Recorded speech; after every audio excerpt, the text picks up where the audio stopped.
Good morning, everyone. We are continuing here in the words of the HaChaim in the Sefer Mitzvahs HaKatzar.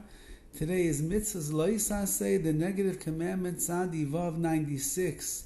Shelo le'echol sheretz ha'oif, you cannot eat a winged, swarming creature, as we shall see. Shenemar, like it says in the Torah, V'chol sheretz ha'oif tameh, any winged, swarming creature that is tameh, that is not clean, that is not kosher, hu lachem lo yechalu, you are not allowed to eat. Vehem, what are those kind of flying, swarming, not kosher creatures that we are describing? Vehem chagavim tameim, those are non-kosher grasshoppers, zavuvim, bugs, yatushim, gnats, devora, bees, tsira, wasps, v'chayotzi, and anything else that will fall into the category of these insects. So therefore the Torah is telling us that in case you thought about sprinkling your salad today with some dried up grasshopper wings, you should know that a Jew is not allowed to do such a thing, because the Torah tells us that it's also, we can't eat. It's something that's considered mius. It's a rather disgusting type of a thing. These are low-level animals over here.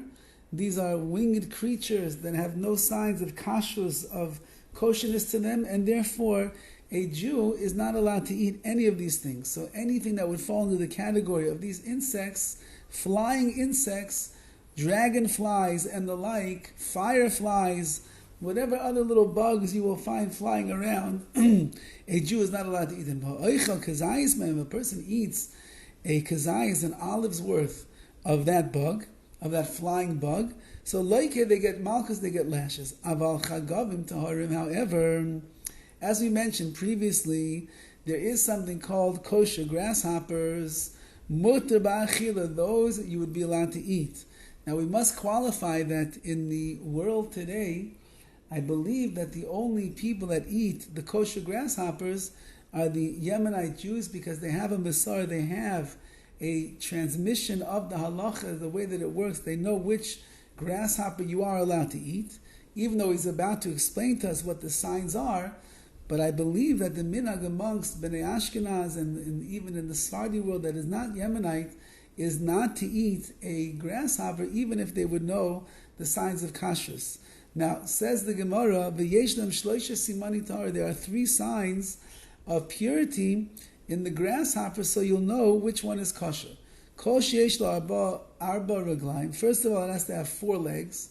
Number, v'arba kanfayim, and 4 wings. HaChoifim roiv arich v'rav hekev gufa, which cover the majority of the length and the circumference of the body. That's number 2.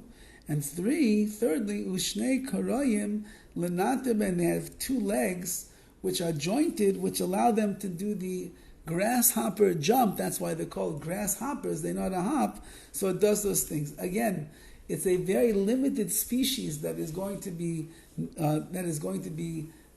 known about, and therefore you have to have a clear Masor, you have to have a clear tradition and transmission that dates back to your previous generations to know what you'd be allowed to eat in the world of grasshoppers. This is something that applies everywhere, all of the time. Men and women are both obligated or both prohibited not to eat any of these swarming winged creatures that are not kosher. Have a wonderful day.